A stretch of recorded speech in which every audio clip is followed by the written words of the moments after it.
Hello everyone, welcome to our channel success tree.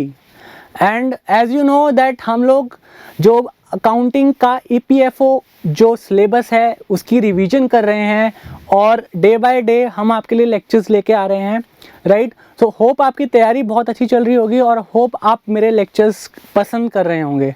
जिसको कोई भी क्वेरी है लास्ट वाले लेक्चर से प्लीज़ आप कमेंट बॉक्स में डाल दीजिए, मैं आपका पक्का रिप्लाई करूँगा, ठीक है। और अकाउंटिंग के लिए मैं आपको बता दूं कि बहुत इंपॉर्टेंट है अकाउंटिंग एज अ सब्जेक्ट आपके लिए, बिकॉज 15 क्वेश्चंस आते हैं अकाउंटिंग से और वो क्वेश्चंस आपको सिक्योर करने हैं। बिकॉज यू नो अकाउंटिंग आप जैसे जो आपकी पोस्ट है वो एओ ईओ के लिए है, अकाउंट्स ऑफिसर के लिए है, इन्फोर्समेंट ऑफिसर के लिए है।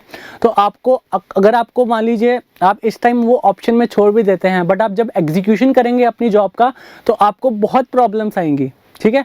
और इवन आपको कुछ भी नहीं छोड़ना है सिलेबस में, बिकॉज जो आपके कंपटीशंस में लोग जो एग्ज़ाम देने आएंगे ईपीएफओ का वो पूरी तैयारी के साथ आएंगे। तो अगर आपको ये एग्ज़ाम क्रैक करना है तो ऑब्वियसली आपको सब कुछ पढ़ना पड़ेगा, ठीक है।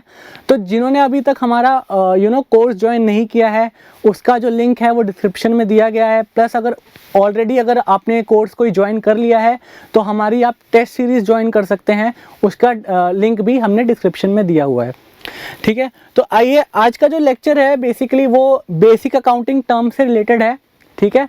बेसिक अकाउंटिंग टर्म्स जो आपको आने वाले लेक्चर्स में हेल्प करेंगी। मैंने आपको देखिए जो मैं अकाउंटिंग टर्म्स हैं एक तो बेसिक लेवल की होगी और एक एडवांस लेवल की होगी।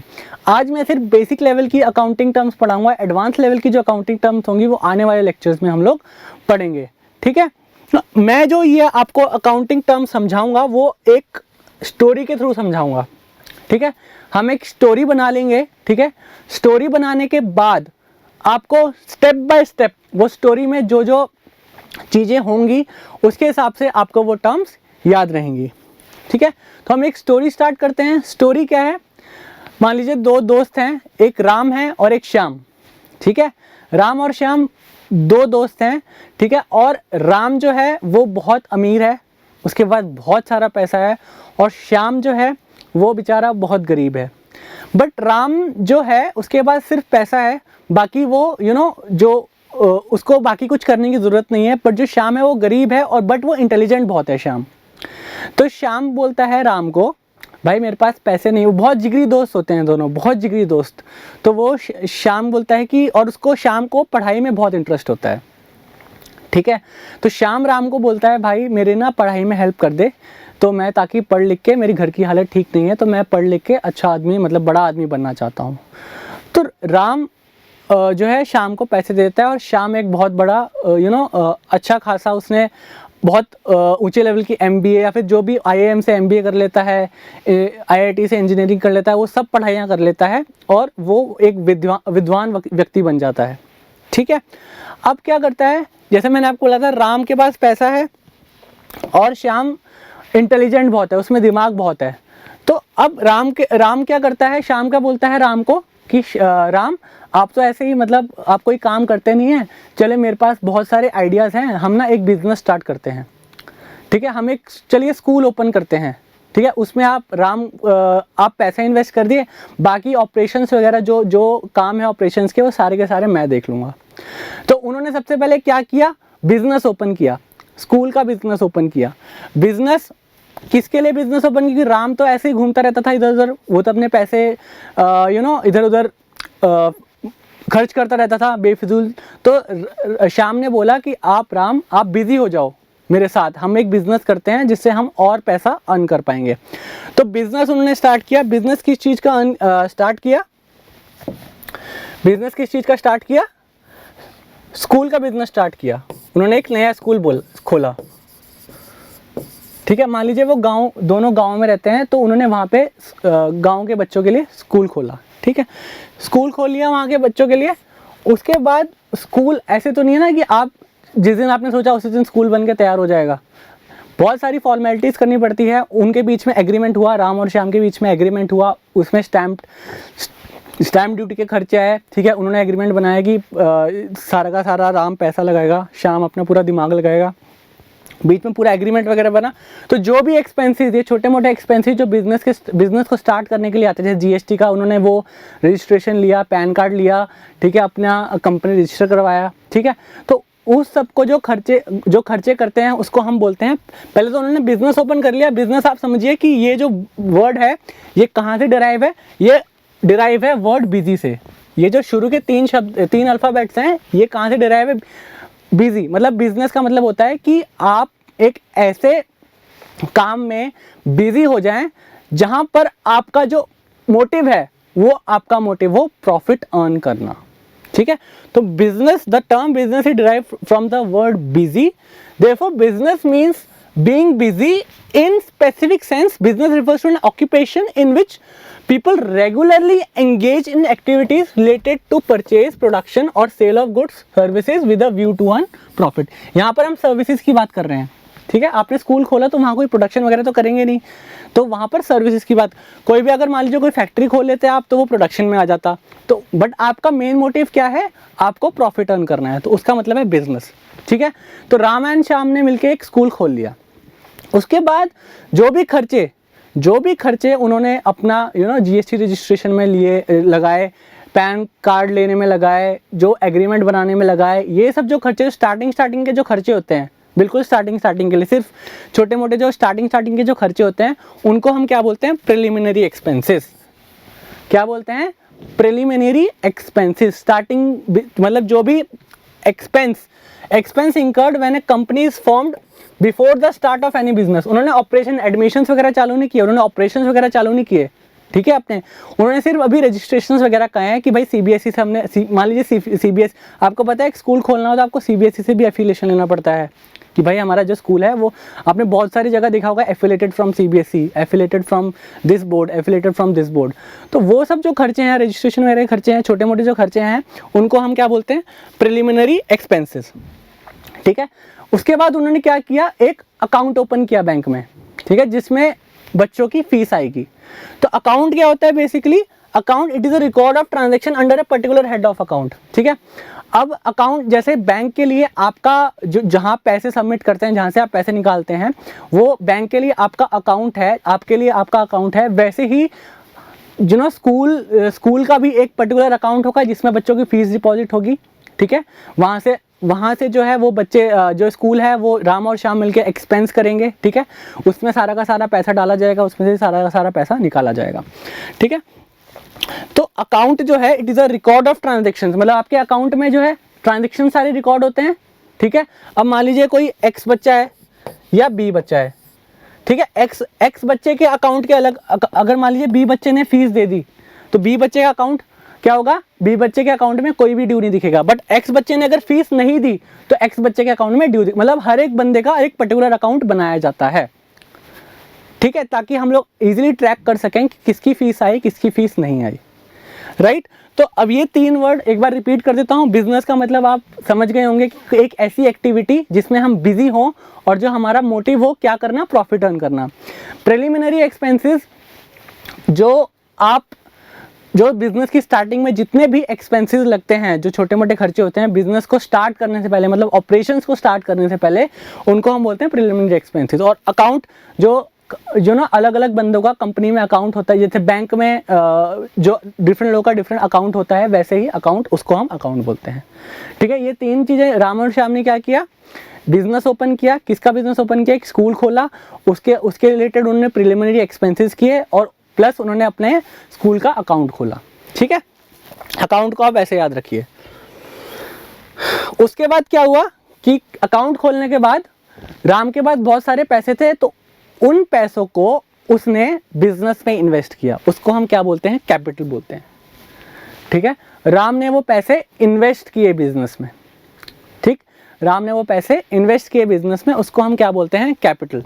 तो it refers to the amount invested by owners in the enterprise. तो वो जो पैसे होंगे, मान लीजिए 10 लाख रुपए इन्वेस्ट किए राम ने, तो वो पैसे उस पर्टिकुलर अकाउंट में, जो स्कूल का अकाउंट ओपन किया उस अकाउंट में हम लोग पैसे डाल देंगे, ठीक है। It may be bought owners in cash और इन फॉर्म ऑफ एसेट्स। मान लीजिए अगर वो कैश में नहीं लेके आता तो उसके पास, राम के पास ऑलरेडी एक बिल्डिंग पड़ी थी, वो वैकेंट थी, उसका कोई भी काम नहीं था, तो वो एज ए स्कूल उसको यूज़ कर सकते हैं, ठीक है, इधर तो वो कैश में ले आए या तो किसी और फॉर्म में ले आए, as a form of asset ले आए। ठीक है, एसेट क्या होता है, एसेट और लायबिलिटी में क्या फर्क होता है, एसेट जो होती है वो आपकी प्रॉपर्टी होती है, लायबिलिटी जो होती है वो आपको जो देना होता है, वो हम आगे पढ़ेंगे। एसेट और लायबिलिटी की डेफिनेशन भी प्रॉपर्ली हम आगे पढ़ेंगे, फिलहाल के लिए एसेट और लायबिलिटी मैंने आपको लेमैन लैंग्वेज में समझा दिया।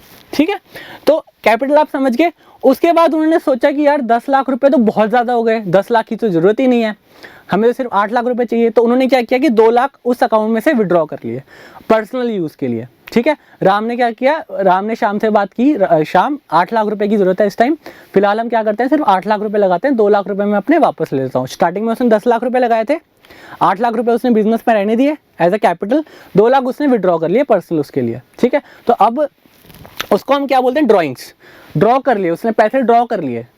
ठीक है, ड्रॉ, राम ने अपने पैसे ड्रॉ कर लिए, उसको बोलते हैं ड्रॉइंग्स। उसके बाद क्या हुआ कि उन्होंने उस पैसों का जो 8 लाख रुपए थे वहां उन्होंने क्या किया, लैंड खरीद दी, लैंड, और उसके ऊपर बिल्डिंग कंस्ट्रक्ट कर दी, स्कूल कंस्ट्रक्ट कर दिया, तो उसको हम क्या बोलते हैं, एसेट। ठीक है, अब एसेट 2 टाइप के होते हैं, एक तो लॉन्ग टर्म एसेट होता है, एक शॉर्ट टर्म एसेट होता है। अब मान लीजिए उन्होंने 8 लाख रुपए लगाए, 8 लाख रुपए उन्होंने इन्वेस्ट किए थे, 8 लाख रुपए इन्वेस्ट करने के बाद मान लीजिए 6 लाख की बिल्डिंग और लैंड आए, 6 लाख का उन्होंने लैंड एंड बिल्डिंग खरीदा। ठीक है, उनके पास अभी भी 2 लाख रुपए कैश बचे हैं, 2 लाख का वो कहीं भी यूज कर सकते हैं। मान लीजिए जो छोटे मोटे एक्सपेंसेस होते हैं, मार्केटिंग के एक्सपेंसेस होते हैं, नया स्कूल, क्योंकि नए नए स्कूल के बारे में तो किसी को पता ही नहीं होगा, वहाँ के बच्चों को मार्केटिंग, मतलब वहाँ के एरिया में मार्केटिंग करनी पड़ेगी, आओ जी हमारे स्कूल में एडमिशन लो। तो 6 लाख जो ये हैं, ये बिल्डिंग 1 साल में तो, मतलब जो करंट और नॉन करंट का बाइफर्केशन है वो 1 साल के बेसिस पे है। अगर 1 साल से ऊपर वो एसेट आपके पास है तो वो नॉन करंट में चली जाएगी, और 1 साल से कम के लिए वो एसेट आपके पास है तो वो करंट में जाएगी। ठीक है, अब बिल्डिंग और लैंड तो आपके पास अभी, जैसे अगर आपकी ज़मीनें होंगी, मान लिया आप किसी गांव से बिलोंग करते हैं, तो आपकी ज़मीनें होंगी अगर वहाँ पे, तो वो 1 साल में तो बंद नहीं होगी ना, 1 साल में तो आप वो उसको कर नहीं सकते। ठीक है, आप ये बोल दें कि नहीं ये तो 1 साल बाद ख़त्म हो जाएगी मेरी लैंड, ऐसा तो नहीं होता ना, वो तो बरसों से चली आ रही लैंड जहां पर है वहीं की वहीं है। ठीक है, हाउएवर आपके पास कैश खत्म हो जाता है, आपके पास अगर मान लीजिए जेब में 20 रुपए पड़े हों, तुरंत के तुरंत खर्च हो जाते हैं। ठीक है, तो इसलिए हम लोग क्या करते हैं, जो बिल्डिंग लैंड है, जो ये इस टाइप के एसेट्स है जो 1 साल से बाद जिसकी लाइफ 1 साल से ज़्यादा है, उसको हम नॉन करंट में क्लासीफाई करते हैं। ठीक है, जैसे कि फिक्स एसेट्स हो गए हमारे, ठीक है, जैसे बिल्डिंग लैंड, और बाकी जो हैं जो अदर देन 1 साल से कम है, जो विद इन 1 ईयर, जैसे कैश हो गया हमारा, कैश हमारा करंट एसेट्स हो जाएगा। तो आप यहाँ पर देख सकते हैं कि जो 6 लाख उन्होंने लगाए लैंड एंड बिल्डिंग में, उससे उन्होंने क्या बना लिया, एक एसेट बना लिया। ठीक है, और 2 लाख उनके पास कैश एज ए एसेट पड़ा ही हुआ है। तो ये जो करंट, ये वाला करंट में हो जाएगा और ये नॉन करंट हो जाएगा। ठीक है, तो कहानी आपको समझ में आ गई। उन्होंने अब एक लैंड खरीद ली, बिल्डिंग खरीद ली, साथ में जो है मार्केटिंग भी कर ली वहाँ पर। ठीक है, मार्केटिंग एक्सपेंस, मतलब 2 लाख रुपए की जो है वो बाकी मार्केटिंग और जो भी छोटे मोटे जो एक्सपेंस होते हैं बिजनेस के, डे टू डे एक्सपेंसेस, वो उन्होंने खर्च करने स्टार्ट कर दिए। ठीक है, उसके बाद क्या हुआ, अभी मैं डेफिनेशन पढ़ता हूँ। नॉन करंट एसेट्स क्या हुआ है, those assets are those assets which are held by entity और enterprise not with the purpose to resale. अब आप ये तो नहीं, आपने स्कूल स्टार्ट कर लिया, ठीक है, आपने स्कूल स्टार्ट कर लिया अपना, तो अब ये तो नहीं है ना कि हाँ भाई मैं 1 साल स्कूल चलाऊंगा उसके बाद मैं बेच दूंगा। ठीक है, तो लैंड और बिल्डिंग आपके पास बहुत ही लॉन्ग टर्म के लिए, जैसे गोइंग कंसर्न कंसेप्ट हमने पढ़ा था कि हम लोग एज्यूम कर लेते हैं कि जो हमारा बिजनेस है वो चलता रहेगा। ठीक है, वो कंसेप्ट भी हम पढ़ेंगे एक बार जब हम अकाउंटिंग प्रिंसिपल वाले लेक्चर पे आएंगे। ठीक है, तो जो एसेट्स जो है जिसका इंटेंशन नहीं होता कंपनी का आगे रीसेल करने का, वो एसेट हम लोग कहाँ डालते हैं, non current asset, but are held other as investment to facilitate business. यहाँ पर क्या है, फैसिलिटेट बिजनेस मतलब कि बच्चों की पढ़ाई यहाँ पर होगी। ठीक है, वो बिजनेस में हेल्प कर रहा है, मतलब बिजनेस को फैसिलिटेट कर रहा है, that is more than 1 year, जो 1 साल से ज़्यादा के लिए फैसिलिटेट कर रहा है। ठीक है, तो एग्जाम्पल क्या हो गए इसके, फिक्स्ड एसेट्स हो गए। फिक्स्ड एसेट्स मतलब कैसे हो गए, जो फिक्स्ड है, मतलब एक लैंड आपकी उसी जगह रहेगी, फिक्स्ड है मतलब वो वहाँ पर। फिर आपके बिल्डिंग होगी, बिल्डिंग वहीं की वहीं रहेगी, वो फिक्स्ड एसेट्स है, ठीक है। फिक्स्ड एसेट्स जो are held long use of business itself for the purpose of providing production goods. जैसे आपकी मशीनरी होगी, आपने मान लीजिए कोई एप्पल का स्टोर, एप्पल की जो फैक्ट्री है उसमें मशीनरी होगी जिससे रॉ मटेरियल से एप्पल का आप डिवाइस बनाते होंगे, ठीक है। तो वो भी आपका क्या बोलते हैं, फिक्स एसेट्स है। तो इसके एग्जांपल्स आप देख लीजिए, लैंड हो गया आपका, बिल्डिंग हो गया, आपकी मशीनरी होगी, फर्नीचर हो गया, फिक्सचर्स हो गया, ठीक है। फर्नीचर फिक्सचर्स भी आपका एक जगह, आप जहाँ पे जिस टेबल पे आप बैठते हैं नॉर्मली आप वहीं बैठते हैं। आप कैबिन आपका चेंज होता है, वो टेबल चेयर वहीं रहता है, बट आपका कैबिन अगर मान लीजिए एक जगह से दूसरी जगह चलेगा, बट वो टेबल जो है वो फिक्स वहीं रहते हैं। तो ये सारे के सारे फिक्स एसेट्स हैं, ठीक। तो होप आपको एसेट समझ में आ गया होगा क्या होता है कि जो कंपनी की प्रॉपर्टी है, ठीक है, जो कंपनी की प्रॉपर्टी है वो उसको हम एसेट बोलते हैं। तब राम और श्याम ने एसेट, ये लैंड एंड बिल्डिंग बना ली, ठीक है, और कैश उनके पास बच गया 2 लाख रुपए। उसके बाद उन्होंने क्या किया, उन 2 लाख रुपए थोड़े बहुत मार्केटिंग में खर्च किए। उसके बाद उन्होंने क्या किया कि छोटे मोटे जो परचेजेस वगैरह की, फॉर एग्जांपल अब उन्होंने एक और चीज़ सोची कि बुक्स, वहाँ गांव वाले बच्चों के पास बुक्स तो है नहीं, तो उन्होंने क्या किया कि शहर से बुक्स वगैरह लेके आए, स्टेशनरी लेके आए, वो उन्होंने परचेज की, वहाँ से स्टेशनरी शहर से लेके आए, शहर परचेज की, तो उसको हम क्या बोलते हैं, परचेजेस बोलते हैं। मतलब नॉर्मल टर्म है परचेज, मतलब आप तो डे टू डे बेसिस पे इस टर्म को यूज़ करते रहते होंगे, ठीक है। तो परचेज क्या हो गया, the term purchase are use for account to record purchase of goods. Purchase of goods माने क्या, जो आप स्टेशनरी लेके आए, बुक्स लेके आए या कॉपी पेंसिल लेके आए बच्चों के लिए। और raw material in case of, अगर आप एप्पल का स्टोर चला रहे हैं उसके लिए रॉ मटेरियल क्या हो गया आपका, मान लीजिए कि ग्लासेस हो गए, जो उसमें चिप्स लगती हैं वो हो गए, तो ये रॉ मटेरियल हो गया फॉर रीसेल फॉर प्रोडक्शन। मतलब अब ये जो स्टेशनरी है वो लेके आए होंगे उसके आगे रीसेल करने के लिए। स्टेशनरी मान लीजिए बुक्स उनको पड़ी 25 रुपए की, तो वो आगे क्या करेंगे, उसको 30 रुपए का बेच देंगे बच्चों को, ठीक है, तो रीसेल पर्पस के लिए। उसके बाद cost of good sold. Cost of good sold थोड़ी एक टेक्निकल टर्म है, ये क्या बोलता है, अब इसको ब्रेक कर लीजिए, ठीक है। Cost of good sold, cost मतलब ये 25 रुपए जितने की बुक्स आई, ठीक है। फॉर एग्जांपल उन्होंने मान लीजिए वो 10 बुक्स लेके आए, 10 बुक्स लेके आए, उसकी कॉस्ट थी 25 रुपए, मतलब टोटल कॉस्ट हुई 250 रुपीज़, टोटल कॉस्ट हुई 250 रुपीज़। बट उनका जो स्कूल था, राम और श्याम का जो स्कूल था, उसमें सिर्फ 8 बच्चे ही इनरोल हुए, मान लीजिए पहले साल सिर्फ 8 बच्चे ही आए, ठीक है। अब मतलब 8 बच्चे ही, मतलब सिर्फ 8 बुक्स ही चाहिए, बट वो लेके कितनी आ गए थे, 10 बुक्स आ गए थे। तो अब आगे सेल भी 8 बुक्स ही होंगी ना, ये तो नहीं है ना कि एक बच्चे को अब 2 बुक्स चाहिए होंगी, तो 8 बुक्स ही सेल होंगी। तो कॉस्ट एक्चुअल में वो 10 बुक्स ले आए, बुक्स एक्चुअल में कितनी सेल हो रही है, 8 बुक्स सेल हो रही है, तो 8 × 25 200। ये कंसेप्ट है कॉस्ट ऑफ गुड सोल्ड, मतलब जितने का आपका एक्चुअल सेल हुआ उसकी कॉस्ट कितनी है, that is known as cost of good sold, ठीक है। जब आप प्रॉफिट निकालेंगे तो आप ये नहीं करेंगे कि मान लीजिए 250 की हम बुक्स लेके आए थे, 250 की बुक्स लेके आए थे, 30 रुपए की हमने बेच दी, ठीक है, 30 रुपए, 30 × 8 240 रुपए। तो आप 250 को लेस नहीं करेंगे, ठीक है, 250 को लेस नहीं करना है, बिकॉज वो दो बुक्स तो बिकी नहीं, आप तो अपना लॉस दिखा रहे हैं। आप 250 माइनस कर दीजिए, आपका तो लॉस आ जाएगा 10 रुपए का, बट एक्चुअल में वो बुक्स तो है ना आपके पास, जो 2 बुक्स आपकी बैलेंस पड़ी वो तो है आपके पास। तो कॉस्ट आपकी कितनी होगी, 25 × 8 जो कि है 200 रुपये, तो आपको 40 रुपये का प्रॉफिट आएगा। इसमें बच्चे कंफ्यूज होते हैं, ठीक है। ये क्वेश्चन ईपीएफओ का एग्जाम में भी पूछा हुआ है एक बार कि आप जब सेल करेंगे तो मतलब परचेज करने के बाद उसको सेल, तो उतना ही आपने डिडक्ट करना है जितना आपका कॉस्ट ऑफ गुड सोल्ड है। मतलब जितने आपने गुड्स सोल्ड किए हैं उसकी कॉस्ट लेस करनी है, आपने सारे गुड्स की कॉस्ट लेस नहीं करनी है। फिर आप आगे क्या करेंगे, जब अगले साल वो 2 बुक्स बेचेंगे आप, जब अगले साल आपने 2 बुक्स बेची मान ली 60 रुपीज़ की, तो उसकी कॉस्ट जीरो थोड़ी ना आएगी, जीरो नहीं आएगी ना। अब आप जिस टाइम वो बुक्स बेची उस टाइम वो उसकी कॉस्ट रिकॉर्ड करेंगे, ऐसे तो आपका प्रॉफिट ही बहुत ज़्यादा 60 रुपीज़ आपका प्रॉफिट आ जाएगा। तो हमें क्या करना पड़ता है, कॉस्ट और जो रेवेन्यू है, मतलब जो सेल्स है, सेल्स और कॉस्ट को मैच करना पड़ता है, ठीक है। उसको हम मैचिंग कंसेप्ट भी बोलते हैं। जब अकाउंटिंग प्रिंसिपल्स हम पढ़ेंगे तब हम ये कंसेप्ट, मैचिंग कंसेप्ट भी पढ़ेंगे, ठीक है, ये मैचिंग कंसेप्ट आपको मैंने मैचिंग कंसेप्ट भी समझा दिया इसी एग्जांपल के साथ। चलो मैं दोबारा बताऊंगा, ठीक है। तो ये बेसिकली क्या आप कॉस्ट ऑफ गुड्स सोल्ड समझ गए ना, जितने आपने सेल किए, जितना प्रोडक्ट, जितनी बुक्स आपने सेल की, सिर्फ उसी की कॉस्ट लेनी है, that is known as cost of goods sold. This direct cost attributed to production of goods sold और सर्विसेज रेंडर्ड, ठीक है। जो भी आपने सेल किया, प्रोडक्शन आप भूल जाइए 2 मिनट के लिए।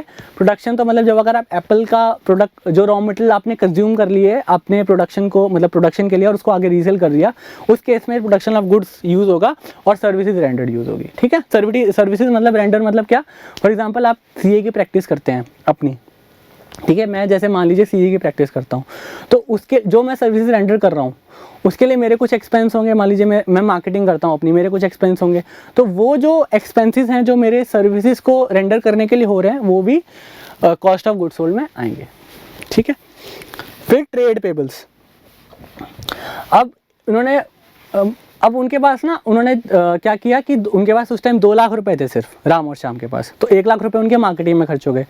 अब उनको जो किताबों, उनको लगा कि नहीं किताबें तो बहुत सारी चाहिए हमें, जिसकी कॉस्ट मान लीजिए 2 लाख रुपए होगी, जिसकी कॉस्ट, टोटल कॉस्ट कितनी आ गई, 2 लाख रुपए हो गई। अब 1 लाख रुपए उनके पास सिर्फ पड़ा था, ठीक है, 1 लाख रुपए ही पड़ा था, बिकॉज टोटल उनके पास 8 लाख थे, 6 लाख की लैंड एंड बिल्डिंग आ गई, 1 लाख मार्केटिंग में खर्चा हो गया, 1 लाख बचा था। बट उनको ऐसा लगा कि नहीं, अगले साल अब क्या हुआ कि बच्चे बहुत ज़्यादा आ गए हैं, तो हमें 2 लाख की किताबें चाहिए अब।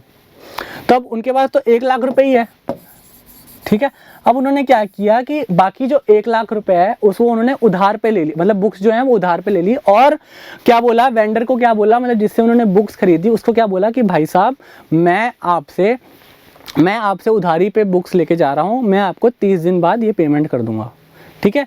मान लीजिए जी 21 मार्च को उन्होंने बुक्स खरीदी, अब 31 मार्च को उनके फाइनेंशियल्स बनने, 31 मार्च को उनके फाइनेंशियल्स बनने, 31 मार्च को उन्होंने पेमेंट नहीं की, क्योंकि 30 दिन बाद है, तो मतलब 21 प्लस 30 मतलब 21 अप्रैल को होगी, राइट। 30 दिन बाद, तो 21 मार्च से 21 अप्रैल हो गया 30 दिन। तो 31 मार्च को जब उनके फाइनेंशियल्स बनेंगे तो पेमेंट आएगी ड्यू, मतलब ट्रेड पेबल में हम लोग क्या लिखेंगे कि 1 लाख रुपए पेबल है, 1 लाख रुपए जिससे हमने खरीदा उसको पेबल है, उसको हम क्या बोलते हैं, ट्रेड पेबल। ये क्या होता है, अमाउंट जो हमने पे नहीं की, मतलब जो हमने परचेजेस किए क्रेडिट पे, ठीक है, विदाउट कैश। मान लीजिए आपको, आपकी किसी दोस्त की शॉप है, आप उसके पास गए और आपको एक फ़ोन, उसकी फ़ोन की शॉप है, आपको फ़ोन बहुत पसंद आया, आपने बोला यार मेरे पास अभी पैसे नहीं है बट ये फ़ोन मेरे को बड़ा पसंद है, तो वो आपका दोस्त क्या बोलेगा आपको, भाई साहब भाई आप ले जाओ अभी 30 जब भी आपके पास पैसे हैं तो आप पैसे दे देना। तो आपके दिमाग में तो रहेगा ना, हाँ भाई उधार है उधार है। तो अकाउंट्स की भाषा में उसको हम क्या बोलते हैं, ट्रेड पेबल। ट्रेड जो है, जो आप ट्रेड कर रहे हो उसके रिलेटेड जो भी पेबल हैं आपके, बुक्स खरीदने के, मतलब बुक्स खरीद के टाइम आप ट्रेड कर रहे हैं ना उसके साथ, ठीक है। तो ट्रेड के रिलेटेड जो भी पेबल है उसको हम क्या बोलते हैं, ट्रेड पेबल।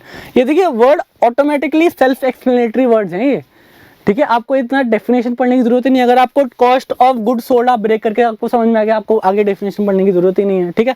ट्रेड पेबल आपको अलग अलग करके समझ में आ गया तो आपको आगे पढ़ने की जरूरत ही नहीं है। तो ट्रेड पेबल क्या हो गया, जो ट्रेड से रिलेटेड आपके जो पेबल हैं, ठीक है, जिसको आपने पैसा अभी तक नहीं दिया या आपने क्रेडिट पे सामान लिया है, उधार पे सामान लिया है, उसका पैसा बकाया है, वो होते हैं ट्रेड पेबल, ठीक है। It is the amount payable for purchase of goods और services taken in the ordinary course of business, ठीक है। Trade payable is sum total of creditors. अब इसको ट्रेड पेबल को हम क्रेडिटर्स भी बोल देते हैं, इसका दूसरा नाम क्या है, क्रेडिटर्स, ठीक है। Creditors and bill payable. Creditors are the person other entities who have to be paid by an enterprise, मतलब जो बुक शॉप जिससे आपने बुक्स खरीदी हैं, उसको आपको पैसा देना है, an amount for providing goods and services on credit. Credit मतलब क्या होता है, उधार पे। ये होते हैं आपके ट्रेड पेबल्स। ट्रेड पेबल्स हम लोग क्या बोलते हैं, क्रेडिटर्स भी बोलते हैं। और इसको हम कहाँ शो करते हैं, बैलेंस शीट में, लायबिलिटी। मैं ना आपको लास्ट में एक बैलेंस शीट भी बना के दिखाऊंगा, ठीक है। ये कहानी के रिलेटेड पूरी बैलेंस शीट बनेगी और उसका प्रॉफिट एंड लॉस अकाउंट भी बना के दिखाऊंगा, ठीक है। बैलेंस शीट की लायबिलिटी साइड आते हैं, ठीक है। ये आपको समझ में आ गया ट्रेड पेबल क्या होते हैं। उसके बाद एक्सपेंस। एक्सपेंस, जो भी आप एक्सपेंस करते हैं, जैसे मैंने बोला मार्केटिंग के लिए एक्सपेंस किए, ठीक है। जो भी एक एक्सपेंस करते हैं बिजनेस को रन करने के लिए और रेवेन्यू कमाने के लिए, मतलब जैसे मार्केटिंग की आपने, तो उससे क्या होगा, बहुत सारे बच्चों को पता लगा कि हाँ भाई ये जो नया स्कूल यहाँ पे खुला है, हमें यहाँ पे एडमिशन लेना पड़ेगा या फिर लेना चाहिए, क्योंकि यहाँ पे जो ये क्या बोलते हैं, श्याम जो बंदा है वो बहुत पढ़ा लिखा है, ये हमें अच्छे से पढ़ाएगा। उसको रिलेटेड जो मार्केटिंग के जो हम करते हैं, जो बिजनेस में प्रॉफिट अर्न करने के लिए या रेवेन्यू अर्न करने के लिए जो भी हम एक्सपेंस इंकर्ड करते हैं डे टू डे बेसिस पे, हम लोग उसको क्या बोलते हैं, एक्सपेंस। जो खर्चे करते हैं बेसिकली उसको हम क्या बोलते हैं, एक्सपेंस। तो expense are those cost which are incurred to earn revenue, whereas expenditure. अब देखिए आप वैसे तो एक्सपेंस और एक्सपेंडिचर में आपको डिफरेंस पता नहीं होगा, बिकॉज आप नॉर्मली दोनों वर्ड साइमल्टेनियसली यूज कर लेते हैं। बट एक्सपेंस जो है और एक्सपेंडिचर जो है, इनमें डिफरेंस है अकाउंट्स की लैंग्वेज में।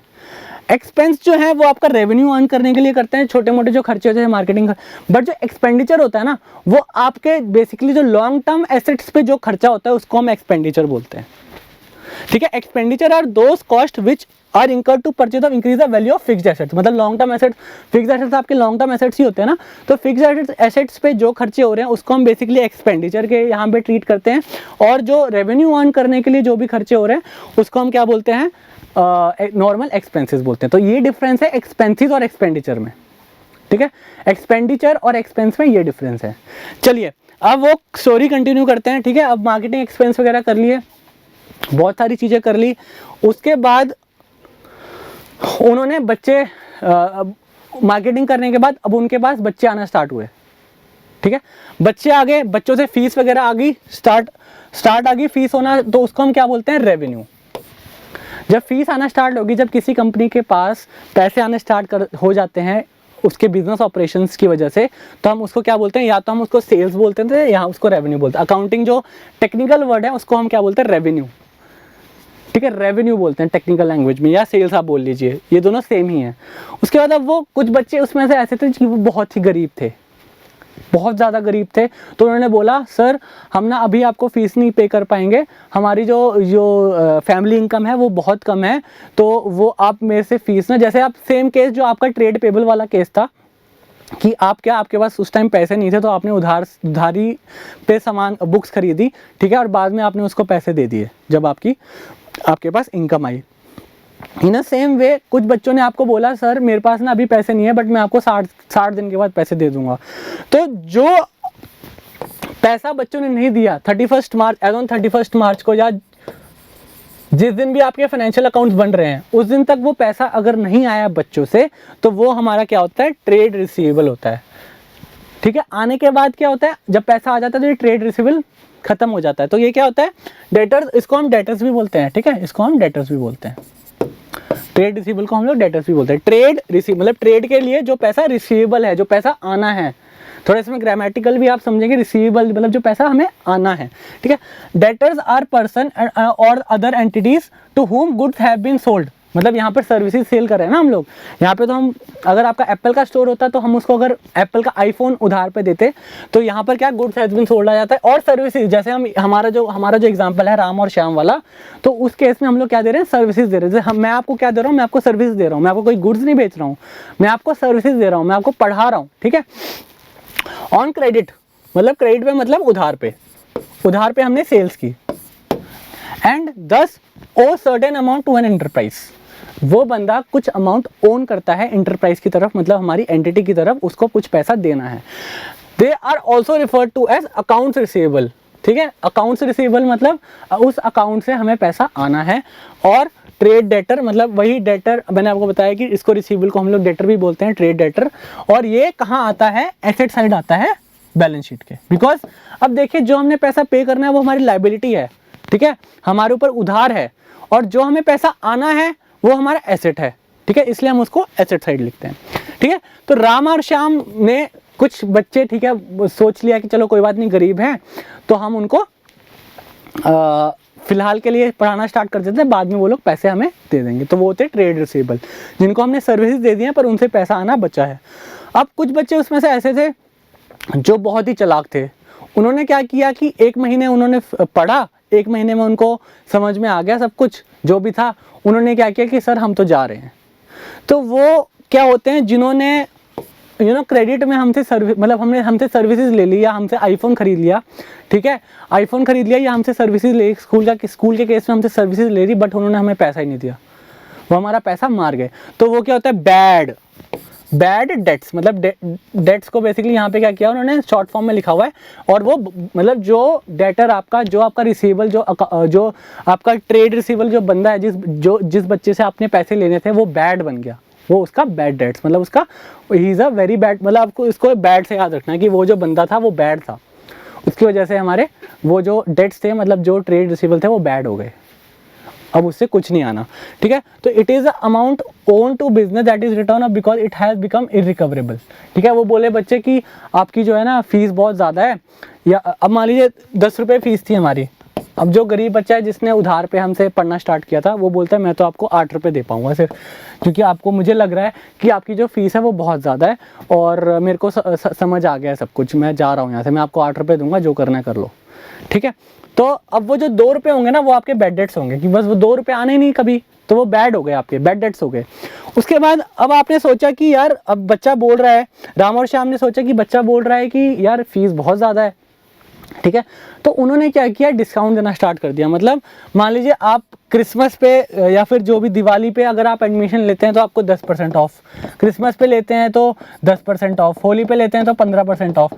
तो उन्होंने क्या किया, ये डिस्काउंट देना स्टार्ट कर दिया, बच्चों को क्या करना स्टार्ट कर दिया, डिस्काउंट देना स्टार्ट कर दिया, ताकि उनका जो रेवेन्यू है वो बढ़े, ठीक है। जो भी वो लोग बच्चे हैं वो चाहते हैं कि हमारे स्कूल में और बच्चे हैं ताकि हमारा रेवेन्यू बढ़े। तो अब ये बेसिकली जो अकाउंट्स की लैंग्वेज में ना, ये 2 टाइप्स के होते हैं, ठीक है। एक तो होता है कैश डिस्काउंट, ठीक है। कैश डिस्काउंट मतलब क्या हो गया, 10%, मतलब अगर आपने 2 दिन में, मतलब दिवाली की आपने फॉर एग्जांपल 2 दिन की वो निकाली, ऑफर निकाला कि अगर आप 2 दिन के अंदर अंदर ये पेमेंट कर देते हैं तो आपको 10% ऑफ मिल जाएगा, ठीक है, 15% ऑफ मिल जाएगा, ये आपका कैश डिस्काउंट हो गया। तो कैश डिस्काउंट क्या होगा, it is a discount allowed to timely payment of due amount, ठीक है। जो भी आपका अमाउंट ड्यू था तो उसको अगर आपने टाइमली पे कर दिया, अगर मान लीजिए आपने डेमो क्लास लगा ली 2 दिन, ठीक है, अब हमने बोला कि आपको फीस आपसे चाहिए मेरे को, ठीक है, फीस आपसे चाहिए डेमो क्लास लगाने के बाद, तो अब क्या हुआ, वो जो हम बोलते हैं कि ठीक है आप हमको 2 दिन में पेमेंट कर दीजिए, ठीक है, आपको हम 10% डिस्काउंट दे देंगे, या दिवाली पे आइए हमको 10, तो जो भी पेमेंट है, जो भी अमाउंट आपने पे करनी है, जो आपकी ड्यू है, या फिर जो हमने डिस्काउंट निकाला हुआ है उस टाइम के लिए, उसमें अगर आप पेमेंट पे करते हैं at the time of payment, जो भी आपको डिस्काउंट मिलता है उसको हम क्या बोलते हैं, कैश डिस्काउंट। मतलब कैश देते वक्त जो आपको डिस्काउंट मिल रहा है, कैश देते वक्त आपको जो डिस्काउंट मिल रहा है उसको हम क्या बोलते हैं, कैश डिस्काउंट। ये देखिए अपने आप में वर्ड सेल्फ एक्सप्लेनेटरी हैं, सारे के सारे अकाउंटिंग टर्म्स सेल्फ एक्सप्लेनेटरी हैं। उसके बाद ट्रेड डिस्काउंट क्या होता है, ठीक है। अब राम और श्याम ना सोचे कि हम ना अब बहुत यहाँ लोकल बच्चे तो सारे हमने कवर कर लिए, अब हम क्या करेंगे, हम लोग दूसरे गांव में जाएंगे। दूसरे गांव में उन्होंने क्या किया कि दूसरे गांव में एक एक बंदे को पकड़ा, ठीक है, एक एक बंदे को पकड़ा, उसको बोला कि अगर तुम 10 बच्चे लेके आते हो हमारे पास तो हम उन बच्चों को 10 बच्चों को 10 के 10 बच्चों को 10 बच्चे एक साथ लेके आते हो तो 10 के 10 बच्चों को हम 10% ऑफ देंगे, ठीक है, 10 के 10 बच्चों को हम 10% ऑफ देंगे। तो ये क्या है, ट्रेड डिस्काउंट क्या है, is the reduction of prices by seller to purchaser of goods. मतलब जो बच्चा एडमिशन ले रहा है यहाँ पे, ठीक है, when they buy goods of certain quantity और वैल्यू, ठीक है। अगर हम उस बंदे को बोल दें कि हाँ भाई तुम 10 बच्चे ले आओ, ठीक है, मान लीजिए उसके खुद की 10 बच्चे हैं, तो अगर बोलता है कि मैं खुद के अपने 10 बच्चे इनरोल करवाना चाहूँगा तो आप मेरे को कितना डिस्काउंट दोगे, तो वो बोलते हैं ठीक है आपको 10% ऑफ मिल जाएगा। तो जो डिस्काउंट डिपेंड करे आपकी ट्रेडिंग, मतलब नंबर ऑफ क्वांटम पे, या आपने कितना वैल्यू का सर्विसेज वैल्यू का बिजनेस लेके आए हो स्कूल के लिए, अगर उसके ऊपर वो डिस्काउंट डिपेंड करे तो उसको हम क्या बोलते हैं, ट्रेड डिस्काउंट, ठीक है। ये डिफरेंस है कैश डिस्काउंट में और ट्रेड डिस्काउंट में, ठीक है, सिंपल सा डिफरेंस है। जो ट्रेडिंग के लिए वो कि सर्टेन अगर आपका कंडीशंस है, अगर आप मान लीजिए 10 बच्चे अब ये जो है ये जो नॉर्मल जो कैश डिस्काउंट होता है वो नॉर्मली कब होता है, या तो आप टाइमली पेमेंट कर दें या तो कोई ऑफर चल रहा हो। बट ये जो ट्रेड डिस्काउंट है वो तो आप कभी भी ले आओ, 10 बच्चे आप कभी भी ले आओ, आपको डिस्काउंट मिल जाएगा, ठीक है। तो ये डिफरेंस है बेसिकली ट्रेड डिस्काउंट और कैश डिस्काउंट में। तो राम और श्याम ने क्या किया, अपना बिजनेस एक्सपेंड कर लिया, ठीक है, अलग अलग गांव में। तो बिजनेस एक्सपैंड करने के बाद उनका बिजनेस एक्सपैंड हो गया, तो उनका जो प्रॉफिट है वो प्रॉफिट मतलब क्या, जो प्रॉफिट का बेसिकली क्या फॉर्मूला होता है बेसिक लेवल पे, रेवेन्यू जो आपने सेल की माइनस जो आपके एक्सपेंसेस हुए इज इक्वल्स टू प्रॉफिट। जो आपने खर्चा किया और जो आपने अर्न किया, जैसे बुक्स का केस मैंने आपको बताया था कि 10 रुपए की उन्होंने बुक्स खरीदी, 12 रुपए में बेची, ये आपका खर्चा हुआ, ये आपका रेवेन्यू हुआ, this is an expense, this is an revenue जो आपने टोटल सेल की, उसके बाद जो 2 रुपए हुआ वो क्या हुआ, प्रॉफिट हुआ। तो प्रॉफिट क्या होगा, जो इनकम जो आपकी अर्न हुई है, जो आपको फायदा हुआ है बिजनेस चलाने की वजह से, तो उसको हम क्या बोलते हैं, प्रॉफिट। तो राम एंड श्याम का प्रॉफिट भी हो गया। उसके बाद उनकी ना थोड़ी बहुत बिल्डिंग में जैसे 2-3 साल स्कूल चल गया, उसके बाद बिल्डिंग्स में प्रॉब्लम आने लगी, मतलब बिल्डिंग्स को रिपेयर्स करने की जरूरत पड़ी, तो उसको जो हम खर्चा करेंगे, जैसे मैंने आपको एक्सपेंस और एक्सपेंडिचर में डिफरेंस बताया था, तो उसको ठीक ठाक करवाने, जो ठीक बिल्डिंग को ठीक करवाना है, जैसे आपने देखा होगा कि 3-4 साल बाद जो आपका बिल्डिंग है वो थोड़ी उस पर पेंटिंग वगैरह उन सब चीज़ों की जरूरत पड़ जाती है, ठीक है। तो वैसे ही वहाँ पर भी स्कूल की बिल्डिंग भी थोड़ी बहुत ख़राब होने लग गई, तो उन्होंने क्या किया, जो भी लॉन्ग टर्म के लिए जो हम चीज़ों एक्सपेंस करते हैं उसको हम एक्सपेंस नहीं बोलते, हम उसको एक्सपेंडिचर बोलते हैं, ठीक है। तो एक्सपेंडिचर क्या हुआ, it can be defined as a amount spend for long term asset gives a long term benefit like building expenditure, furniture expenditure, plant expenditure। क्योंकि देखिए जब आप इन पे एक्सपेंस करेंगे तो ऑब्वियसली जैसे आपने बिल्डिंग को मेजर रिपेयर करवा लिया मान लीजिए, ठीक है, ऑब्वियसली बिल्डिंग की जो लाइफ है वो इंक्रीज हो जाएगी, ठीक है, बिल्डिंग की जो लाइफ है वो इंक्रीज हो जाएगी। अब ये 2 टाइप के होते हैं, एक तो रेवेन्यू एक्सपेंडिचर और एक कैपिटल एक्सपेंडिचर। इसका डिटेल भी मैं आपको बाद में, वैसे ही रेवेन्यू एक्सपेंस, कैपिटल एक्सपेंस, ठीक है, इसकी डिटेल भी हम आपको आने वाले लेक्चर में देंगे, ठीक। समझ गया आ गया आपका एक्सपेंडिचर। हाँ, अब इन्वेंट्री क्या होती है। अब मैंने आपको याद है एग्जांपल दिया था राम एंड श्याम का कि कॉस्ट ऑफ गुड्स सोल्ड के टाइम कि उन्होंने 10 बुक्स खरीदी थी, टोटल 10 बुक खरीदी थी, उसमें से सिर्फ 8 सोल्ड हुई थी क्योंकि 8 ही बच्चे आए थे। तो जो 2 बुक्स बच गई ईयर एंड पे 31 मार्च को जो 2 बुक्स बच गई उसको हम क्या बोलते हैं, इन्वेंट्री या फिर स्टॉक। जो आपके पास चीज़ें बची रहेगी जिस दिन आप फाइनेंशियल स्टेटमेंट्स बना रहे हो, जैसे नॉर्मली 31 मार्च को फाइनेंशियल स्टेटमेंट्स बनते हैं ना, तो जिस दिन फाइनेंशियल स्टेटमेंट बन रहे हैं उस दिन जो आपके पास जो गुड्स रह गए आपके पास, ठीक है, उसको हम क्या बोलते हैं, इन्वेंट्री, ठीक है। It is a tangible asset. Tangible asset क्या है, जो दिखने वाला। देखिए एसेट क्या है, 2 टाइप के एसेट अगर मैं आपको बताऊं तो करंट नॉन करंट मैंने बताया था। उसके बाद बाइफर्केशन करते हैं टेंजिबल और इनटेंजिबल में। टेंजिबल एसेट क्या है, जो हमें दिखाई देते हैं, जो we can see from our eyes, ठीक है। और इनटेंजिबल एसेट्स क्या होते हैं, जो हम नहीं देख सकते, ठीक है। अब आप मान लीजिए जो जैसे आपके स्कूल है, स्कूल की आपके स्कूल जो राम एंड श्याम का जो स्कूल है उसकी तारीफ हो रही है, तो वो भी एक एसेट है। बिकॉज क्यों वो एसेट है, बिकॉज उसकी गुडविल बन चुकी है, उसका नाम हो गया पूरे उसमें। अब वो नाम की वजह से उसके पास और भी बच्चे आ रहे हैं, ठीक है। अब अगर आप जैसे रिलायंस है, रिलायंस का नाम है भाई, रिलायंस का नाम है, आप रिलायंस के प्रोडक्ट मतलब आंखें बंद करके खरीदते हैं। रिलायंस बहुत अच्छी कंपनी है, ठीक है। अब टाटा बहुत अच्छी कंपनी है, तो इन सब का गुडविल बन चुका है मार्केट में। Hyundai बहुत अच्छी कंपनी है, ठीक है। तो आप जब भी कोई नई चीज़ खरीदते हैं तो ऑब्वियसली आप सोचते हैं कि हाँ भाई मैं अच्छी कंपनी की लूँ, तो उनका नाम हो चुका है। तो वही क्या है, इनटेंजिबल एसेट है, जो नाम दिखाई नहीं दे सकता, ठीक है।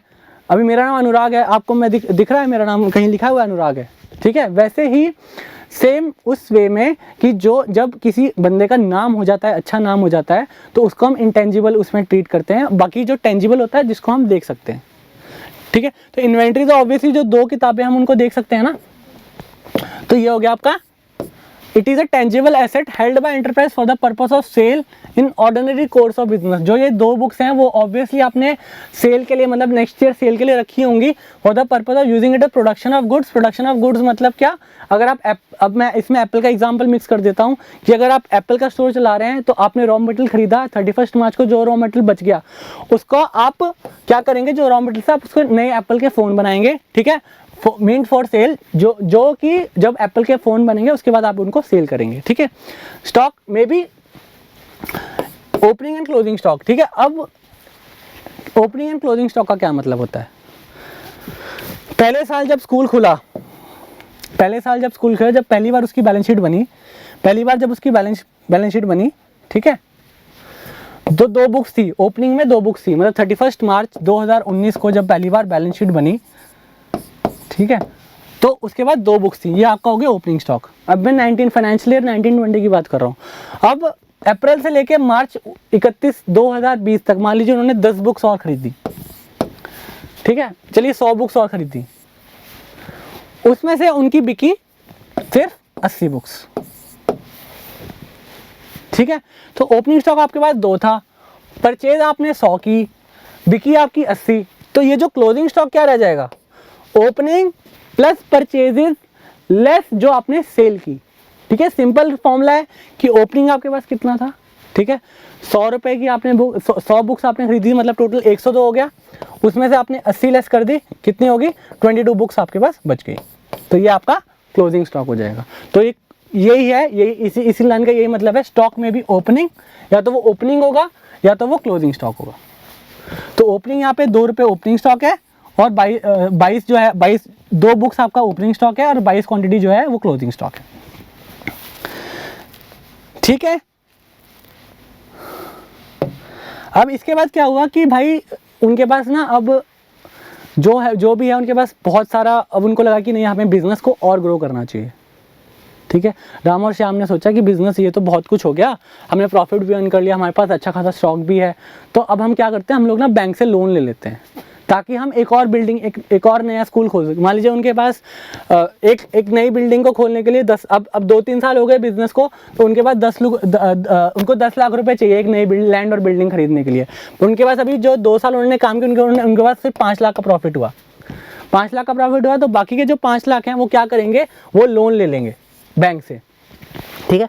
तो वो बिजनेस एक्सपेंड करने के लिए उन्होंने क्या किया, लोन ले लिया, तो उसको हम क्या बोलते हैं, लायबिलिटी। अब वो जो है लायबिलिटी, मतलब जब आप किसी से पैसे उधार ले लेते हो, या फिर जैसे ट्रेड पेबल का एग्जांपल दिया था, वो भी एक तरह की लायबिलिटी है क्योंकि आपको पैसे देने हैं। जब आप किसी से पैसे उधार ले लेते हो या किसी से गुड्स, मतलब क्रेडिट बेसिस पे गुड्स खरीदते हो, तो वो उसको हम क्या बोलते हैं, लायबिलिटी। जैसे एसेट भी क्या था, एसेट भी 2 टाइप्स के होते थे, वैसे ही लायबिलिटी 2 टाइप्स की हैं, लॉन्ग टर्म और शॉर्ट टर्म। अगर आपका जो लोन का पीरियड है वो 1 साल से ज़्यादा का है तो हम उसको लॉन्ग टर्म में डालते हैं, ठीक है। अगर आपका लोन का पीरियड 1 साल से कम का है तो हम उसको शॉर्ट टर्म में डालते हैं, ठीक है। जैसे ट्रेड पेबल आ गए, वो आपका लॉन्ग टर्म हुआ, शॉर्ट टर्म हुआ। देखिए शॉर्ट टर्म हुआ बिकॉज हमने क्या बोला था कि उसका जो क्रेडिट पीरियड होता है बेसिकली 30 दिन या 60 दिन का होता है, इससे ज़्यादा नहीं होता, बहुत कम केसेस में 60 दिन से ज़्यादा होता है, ठीक है। अब आपका जो दोस्त है जिसने आपको फ़ोन दिया था, वो ये थोड़ा ना बोलेगा भाई 2-3 साल बाद देना पैसे, नहीं, वो बोलेगा या तो अगले महीने 30 दिन बाद या 2 महीने बाद, जब भी आपके पास पैसे हों वो दे देना, ठीक है। अब स्कूल जो राम और श्याम बिजनेस कर रहे हैं, वो थोड़ा ना करेंगे कि हाँ भाई स्कूल अभी पूरे 2 साल तक बच्चे ने फीस ही नहीं दी, ठीक है। तो ये जो ट्रेड पेबल वगैरह हैं, ये सब क्या है, शॉर्ट टर्म लाइबिलिटीज हैं। और जो लोन वगैरह जो लेती हैं कंपनीज, जो लॉन्ग टर्म लोन लेती हैं, मान लीजिए 5 लाख का लोन लिया, वो 1 साल में तो लौटा नहीं पाएंगे, उनको तो वो करना पड़ेगा, ठीक है, टर्म बनानी पड़ेगी। जैसे आपने सुना होगा, अगर आपके पेरेंट्स ने लोन लिया हो तो ऑब्वियसली वो 1 साल में कभी खत्म नहीं करते, या तो वो 5 साल का होता है, या 7 साल का होता है, या 10 साल का होता है, डिपेंड अपॉन द टर्म। तो वो जो 1 साल से ज़्यादा के लोन, उसको हम क्या बोलते हैं,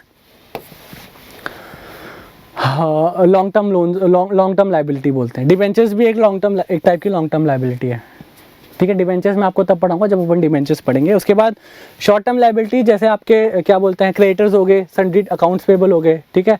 उसके बाद ओवरड्राफ्ट हो गया, शॉर्ट टर्म लोन्स हो गया, 1 साल से कम का लोन हो गया मान लीजिए, ठीक। तो वो आपका क्या हो गया, आपका शॉर्ट टर्म लाइबिलिटीज हो गया। आई होप जो आपको आज जो स्टोरी है और जो टर्मिनोलॉजी है जो मैंने आपको बताई वो आपको समझ में आई होगी। बहुत ही इंपॉर्टेंट है ये टर्मिनोलॉजीज, ठीक है, बहुत ही इंपॉर्टेंट। और आपको ये सारी की सारी एक स्टोरी जो मैंने आपको बताई उसके थ्रू ध्यान रखनी है। अब हम क्या करते हैं, क्वेश्चंस कर लेते हैं, ठीक है। आई होप आपको स्टोरी समझ में आई होगी, राइट, ठीक है। स्टोरी आपने ध्यान में रखनी है थोड़ी बहुत, तो ताकि आपको अच्छे से टर्मिनोलॉजीज याद रहें, ठीक है। तो फर्स्ट क्वेश्चन है, a person who owes money to a firm. अब यहाँ देखिए ना, यहाँ ना ग्रामेटिकल इशू है, यहाँ टू से ना फ्रॉम, मान लीजिए अगर यहाँ पे फ्रॉम होता, a person who owes money to a firm, owes money to a firm मतलब उसको पैसे देने हैं, टू अ फर्म मतलब उसने पैसे देने हैं, मतलब उसको हमने क्या किया कि गुड्स दिया है, गुड्स हमने उसको उधार पे सेल किए हैं, उसने बंदे ने पैसे देने हैं। जैसे वो बच्चे का एग्जांपल था ना कि बच्चा बोला था मैं बहुत गरीब हूँ, मैं आपको 2 महीने बाद दूंगा पैसे। तो जब own money to a firm होता है तो क्या आंसर होगा, या तो A, B, C, D। तो इसमें से बताइए कौन सा आंसर होगा। ऑब्वियसली जब पैसे देने हैं तो हम उसको क्या बोलते हैं, ट्रेड रिसीवेबल या क्या बोलते हैं, डेटर्स बोलते हैं। अब ये टू की जगह फ्रॉम होता, ठीक है, a person who owns money from a firm, ठीक है, अगर उसको पैसे देने होते तो क्या होता, क्रेडिटर होता, ठीक है। उसके बाद नेक्स्ट क्वेश्चन है एक्सपेंस इनकर टू इनकॉर्पोरेट अ बिजनेस। मैंने बोला था ना आपको, जब राम और श्याम ने अपना जो बिजनेस है वो इनकॉर्पोरेट मतलब स्टार्ट करने के लिए जो भी एक्सपेंस किए उसको हम क्या बोलते हैं, प्रिलिमिनरी एक्सपेंसेस बोलते हैं, मतलब स्टार्टिंग एक्सपेंसेस बोलते हैं, जो भी बिजनेस स्टार्ट करने के लिए क्या है, प्रिलिमिनरी एक्सपेंसेस। प्रिलिमिनरी मतलब शुरुआत के जो एक्सपेंसेस होते हैं उसको हम प्रिलिमिनरी एक्सपेंसेस बोलते हैं, ठीक है। उसके बाद क्या हुआ, discount based upon timely payments from customers. Timely payments of customer का मैंने क्या एग्जांपल दिया था आपको, याद है आपको, तो आप इजीली ये आंसर दे पाएंगे। तो कौन सा है वो, कैश डिस्काउंट, ठीक है। नेक्स्ट जो है आपके बाकी क्वेश्चंस जो है हमारी टेस्ट सीरीज में काफ़ी अच्छे क्वेश्चंस हैं। ये बेसिक लेवल के क्वेश्चंस मैंने यहाँ पे डाले हुए मेरे को, ताकि मेरे को पता लगे कि आपको ये जो है चैप्टर अच्छे से समझ में आया होगा, ठीक है, जो भी ये लेक्चर है वो अच्छे से समझ में आएगा, आई होप। और ये आपको स्टोरी नहीं भूलनी है, स्टोरी जो है अगर आप याद रखेंगे स्टोरी को तो आपको काफ़ी टर्मिनोलॉजीज याद है। मैंने आप मतलब इजी लैंग्वेज में आपको ट्राई किया है, कोशिश की है स्टोरी। मैं आपको अगर अलग टर्म्स ऐसे समझा देता तो आपको शायद समझ में भी ना आता, तो मे बी स्टोरी के थ्रू एटलीस्ट सारा नहीं थोड़ा बहुत तो आपके दिमाग में रहेगा। तो थैंक यू सो मच। और भूलिएगा नहीं, अगर आपको हमारा फुल वीडियो कोर्स ज्वाइन करना है तो आप प्लीज़ हमारे लिंक जो डिस्क्रिप्शन में दिया है उसको क्लिक कर लीजिए। और हमारी अगर आपने ऑलरेडी वीडियो कोर्स ज्वाइन कर सकता है किसी और का, तो आप हमारा टेस्ट सीरीज ज्वाइन कर सकते हैं। मैंने खुद में क्वेश्चंस उसमें फ्रेम कर रहा हूँ, और कुछ क्वेश्चंस बहुत आपको क्वेश्चंस मिलेंगे वहाँ पे सारे, और मॉक टेस्ट भी मिलेंगे। तो please join and all the best for your exams. जो भी आपके एग्जाम हैं आप प्रिपेयर कर रहे हो ईपीएफओ के लिए, उसके लिए ऑल द बेस्ट। अब डे बाय डे क्योंकि दिन कम होते जा रहे हैं, ठीक है, बहुत कम दिन बचे हैं अब, तो आपको अच्छे से प्रिपेयर करना है। 2, 3 और 4 मंथ्स बचे हैं, तो प्लीज़ अच्छे से प्रिपेयर करिए और एग्ज़ाम को क्रैक करिए। Thank you so much.